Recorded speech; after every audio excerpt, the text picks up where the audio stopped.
Mr. Speaker, sir, I wish to make a ministerial statement on the situation in the Middle East. Senior Minister of State, Ms. Sim Ann, and the Acting Minister in charge of Muslim Affairs, Associate Professor Muhammad Faisal, will subsequently deliver their ministerial statements addressing related issues. Let me start by sketching the international context. The Israeli conduct of the war in Gaza and the other actions they have taken in the West Bank have sparked renewed efforts by the international community to press Israel to change course. Recently, Singapore and a large majority of the member states at the United Nations General Assembly voted in favor of a resolution endorsing the New York Declaration to support the two-state solution. This resolution reflected widespread concern that the two-state solution is being eroded by Israel's actions. Around 10 countries may announce recognition of Palestine later today at the UN.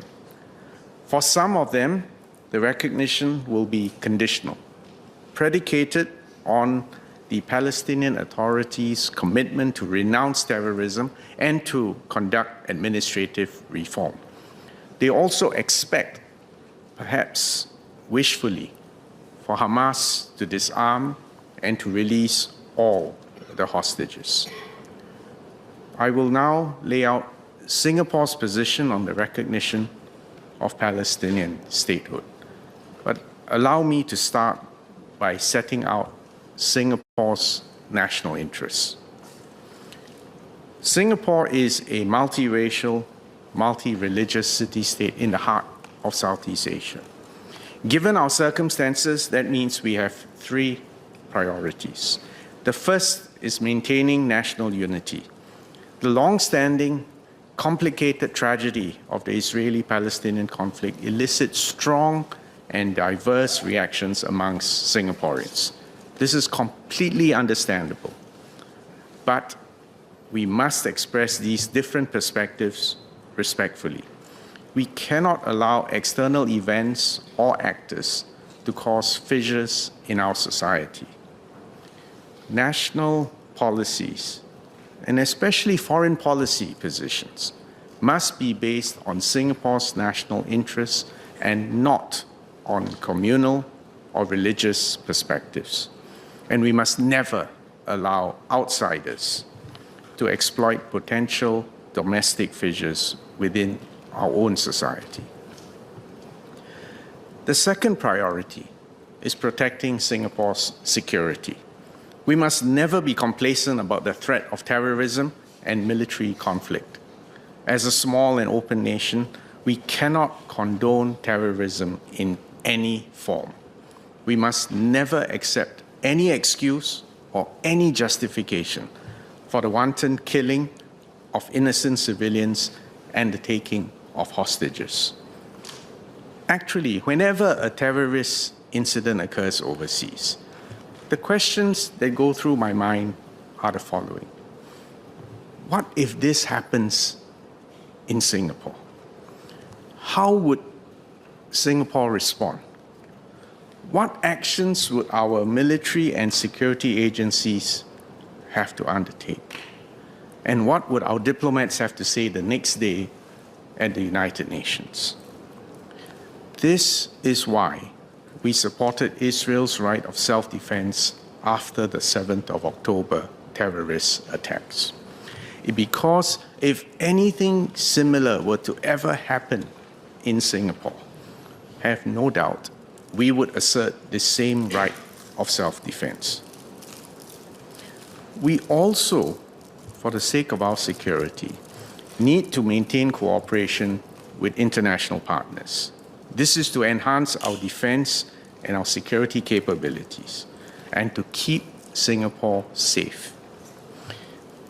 We all know that Israel helped us to build up the Singapore Armed Forces in our earliest years of independence when we were most vulnerable. This unique security relationship remains invaluable to us. But this does not stop us from conveying our views directly to the Israeli government, clearly and constructively, when we do not agree with their actions. And we have done so, and we will continue to do so. The third priority is to promote respect for and compliance with international law. Singapore relies on clear rules and norms to safeguard our sovereignty as a tiny city-state. A world that is based on might is right is fundamentally inimical to small states like us. So it means Singapore must abide by and uphold international law consistently. These three priorities surrounding our national interests have shaped our approach to the conflict in Gaza. On the 7th of October 2023 itself, Singapore immediately condemned the terrorist attack on Israel by Hamas, and we recognize Israel's right of self-defense in accordance with international law and the UN Charter. We have always and repeatedly called for the immediate and unconditional release of all hostages. But in exercising its right to defend itself, Israel must comply with international humanitarian law, and that includes the principle of proportionality in warfare. And our view is that Israel's actions in Gaza have gone too far for too long. And Israel's military operations, which have recently intensified in Gaza City, have exacerbated the prolonged, desperate suffering of innocent civilians. This is unconscionable. The scale of civilian death is harrowing. More than 60,000 people have been reportedly killed, and a third of them children. Singapore condemns the killing of innocent civilians. The humanitarian situation in Gaza is shocking. An estimated 90% of homes have been destroyed or damaged. Schools, hospitals, places of worship have been struck. Around 1.9 million, 90% of Gazans, have been internally displaced. Medical services are incapacitated and overwhelmed. Gaza is dangerously close to famine levels, and this was entirely preventable. We have all seen the heart-wrenching pictures of Gazans, including young children scavenging for food. The deliberate and unlawful denial of humanitarian aid to a civilian population is completely unacceptable. In our view, these excessive actions by the Israeli government may even be a breach of international humanitarian law. The United Nations Independent International Commission of Inquiry recently concluded that Israel is committing genocide in Gaza. This matter is currently before the International Court of Justice, which is the appropriate forum to adjudicate such grave concerns. In recent weeks, more aid, including from Singapore, has entered Gaza. But this is still woefully inadequate. Much more humanitarian supplies are urgently needed. And Israel has a responsibility to facilitate this. It must lift all restrictions on its delivery and to allow the full and unimpeded flow of humanitarian aid. And Palestinians must be enabled to access this aid safely and with dignity. Singapore will continue to do what we can to contribute to international efforts to alleviate civilian suffering in Gaza. So far, the government and Singaporeans have contributed 10 tranches of humanitarian aid. This includes the latest contribution by the Singapore Red Cross of about 1.2 million Singapore dollars through the Egyptian Red Crescent, which was just announced during President Tharman Shanmugaratnam's state visit to Egypt. Last month, the SAF airdropped urgent humanitarian aid to the Palestinians. In fact, this was the second airdrop operation conducted by the SAF. And we are grateful to our SAF servicemen and women for stepping up to do this. to express our compassion. Singapore will do more. And under our 10th tranche, we will support the following. First, Egyptian hospitals in treating injured Palestinians. In fact, right now, a team of Singaporean doctors and clinicians are currently in Cairo to support the Nasser Institute in case consultations for the more complicated cases. The SAF has deployed 2 liaison officers based in Cairo to coordinate Singapore's assistance in theatre. We are working to deploy another medical team to Egypt to help treat even more patients from Gaza when the conditions are conducive. Second, Jordan's Restoring Hope initiative for Gaza. We will provide prosthetics, supplies for about 100 Palestinian amputees who are being treated in Jordan and in Jordanian field hospitals in Gaza. Third, the World Food Programme's efforts to fight hunger in Gaza, we will contribute $500,000. All these efforts will bring our total humanitarian assistance for Gaza to more than 24 million Singapore dollars. And Singapore will continue to support international efforts in the day after scenarios, including through the Arab Reconstruction Plan. It's too early for specifics, but we will contribute financially and in kind. But there needs first to be a permanent ceasefire, and the hostages must be released unconditionally.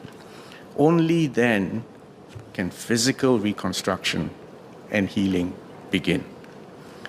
On the issue of peacekeeping, which Mr. Saktiandi Supaat has asked about, whilst the idea of a UN stabilization mission in Gaza is being discussed informally, there is currently no formal proposal for a UN peacekeeping force in Gaza at the UN Security Council. Singapore will study any Security Council resolution on this issue carefully, and we will assess how we can support its implementation if it comes to pass in future. Let me now turn to the issue of recognition. Singapore has made our position clear. In fact, we had changed our position in May last year. Let me state our position as of today. We will recognize the state of Palestine when it has an effective government that accepts Israel's right to exist and categorically renounces terrorism. Allow me to take you through a brief review of history to put this position in context. The two-state solution arose in 1947 when the UN General Assembly recommended the partition of the British Mandate of Palestine into a separate Arab and Jewish states. Jerusalem, under this same resolution, was supposed to be a separate internationally administered entity. Unfortunately, the decades since then have been littered with missed opportunities by both sides. For instance, the two-state formulation was accepted by the Jewish leadership in 1947, but rejected by the Arabs. The Jewish leadership took what was on the table, declared independence, war broke out in 1948. In fact, it is only in November 1988 that the Palestinian Liberation Organization implicitly accept Israel's right to exist.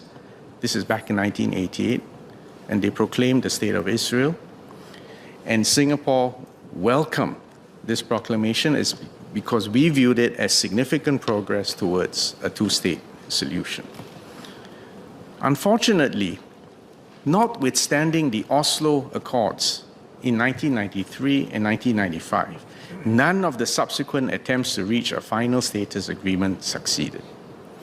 In 2006, Hamas won the Palestinian Legislative Council elections, and its leader, Ismail Haniyeh, formed the government on the basis of a majority.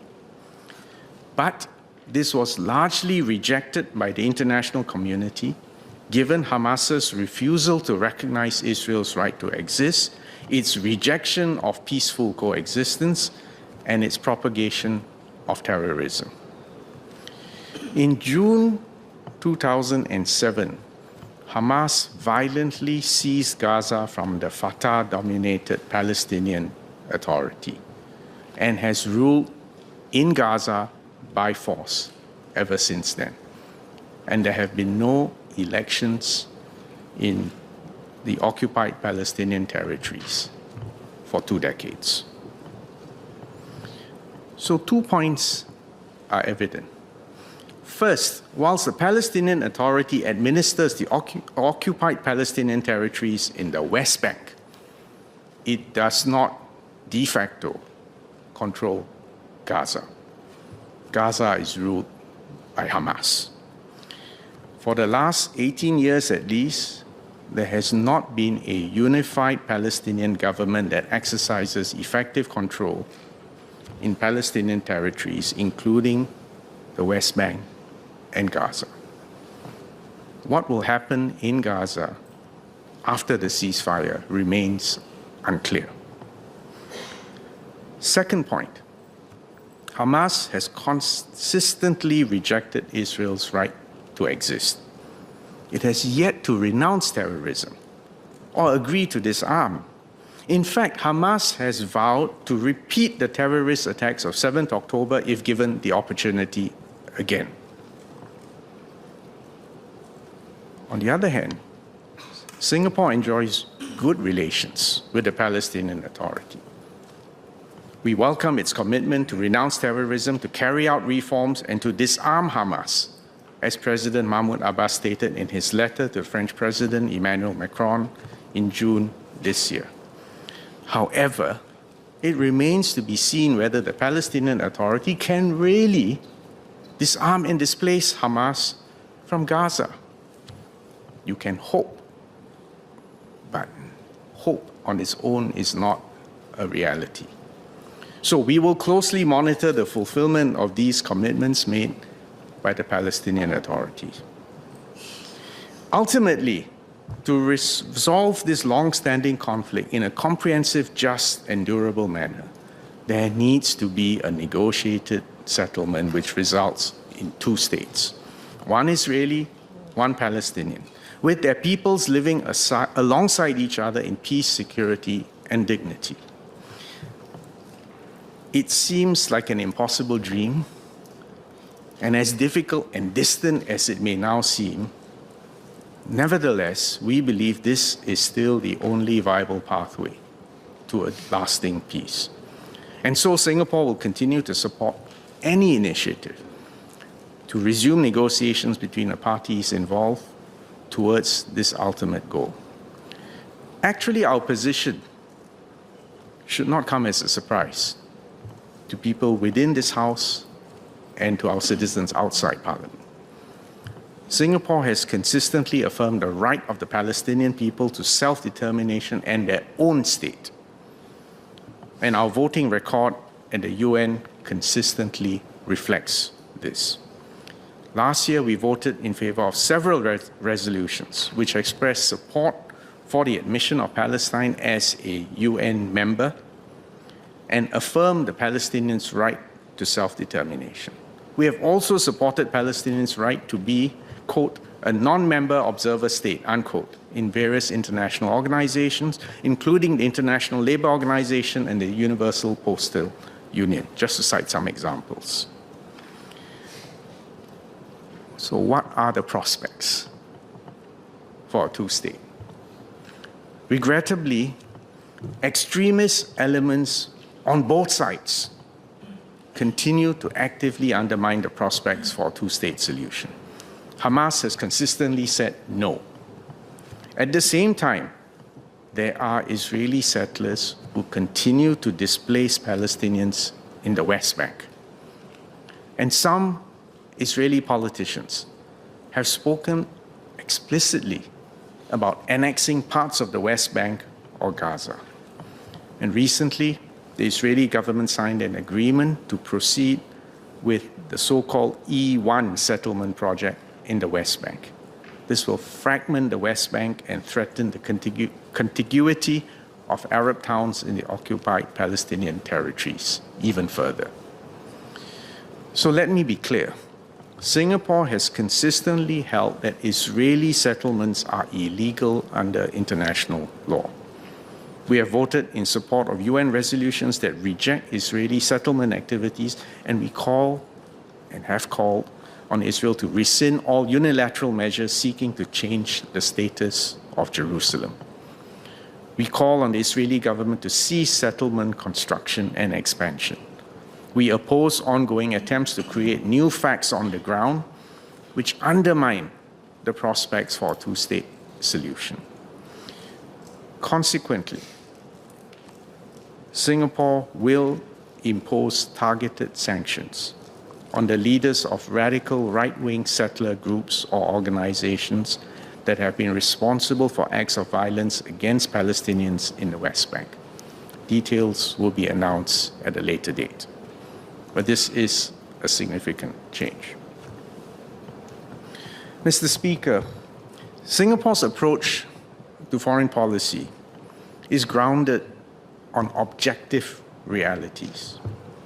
In the case of Palestine, this is what we meant when we said that there is a need for an effective Palestinian government that accepts Israel's right to exist and categorically renounces terrorism. This has also been the prevailing view amongst many countries that see recognition as a meaningful step towards the ultimate goal of a negotiated two-state solution. But yesterday and today, a few countries have chosen to change their position and to formally recognize the Palestinian state now, even as the prospects of a functioning state have in fact become more remote.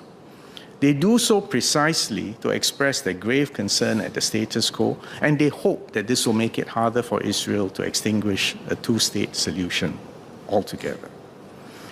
Singapore, so far, has maintained our position that whilst doing as much as we can to help the Palestinian Authority strengthen their capabilities for future statehood, Singapore's support for a two-state solution means we will oppose any steps by Israel to extinguish or undermine such a solution. Singapore cannot recognize any unilateral annexation of occupied territory because this would be a flagrant breach of international law. We will continue tracking developments closely. Events are unfolding quickly and remain unpredictable. If the situation continues to deteriorate, or if Israel takes further steps to extinguish a two-state solution, we will reconsider our position on recognizing a Palestinian state. In the meantime, Singapore will step up concrete, constructive support for the Palestinians in preparation for their eventual statehood. We will continue to support the Palestinian Authority's capacity-building efforts. Our $10 million enhanced technical assistance package has already benefited more than 800 Palestinian officials. We will offer more scholarships for Palestinian students, as well as community policing and leadership programs. We established a representative office in Ramallah in 2022, which has been a focal point for our capacity-building efforts. We have to continue engaging both the Palestinian Authority and Israel. I know there have been calls to cut diplomatic ties, but doing so would diminish our ability to communicate with Israel and frankly serve no practical purpose. Diplomacy is not just about engaging when there's agreement. It is arguably even more important when there is disagreement. And I recently had candid, open discussions with both my Israeli and Palestinian counterparts. I made it clear to Israeli Foreign Minister Gideon Sa'ar that we see the deliberate and unlawful denial of humanitarian aid to civilians as a breach of international humanitarian law. I told him that Israel's military response had gone on too far for too long. The scope and the casualties were beyond what could be justified. I added that Israel's actions were inimical to its own long-term strategic and security interests. Our links to both sides are useful, not just to get our point across, but also in a very real way to facilitate our humanitarian assistance for Palestinians, especially in Gaza. And we have worked both with our Arab regional partners on this, as well with the Israelis, whose concurrence is essential for these efforts on the ground. Ms. Haslina Abdul Halim has asked about our efforts to ensure that Israel abides by international law. When principles are breached, we speak our mind clearly. We will continue to call out actions by all and any side, including by the Israelis or Hamas, that breach international law. Earlier this month, we had to call out Israel's airstrikes on Doha as a blatant violation of Qatar's sovereignty. We have also said that the deliberate and unlawful denial of humanitarian aid to civilians and people reportedly being shot while desperately trying to access food, in our view, is a violation of international humanitarian law. So let me conclude by acknowledging a hard truth, which I hope both sides will grasp in the spirit in which Singapore makes this point. Territorial and political compromise is essential if this conflict is ever to be resolved. The Israeli people and the Palestinian people both exist as an objective reality. Both have claims to a sovereign state in their ancestral homeland. There can be no, quote, river to the sea, unquote, for either side. Because if you really tried to effect that, some terrible consequences follow from that, logically. But as a friend to the people on both sides, we only hope that in time there will be political will, there will be inspired leadership on both sides to enter into direct negotiations on a two-state solution consistent with relevant UN Security Council resolutions. And Mr. Speaker, with your permission, may I ask that I can respond to clarifications from members after SMSIM and Acting Minister Faisal have made their respective ministerial statements, and then we can take all clarifications collectively. Thank you.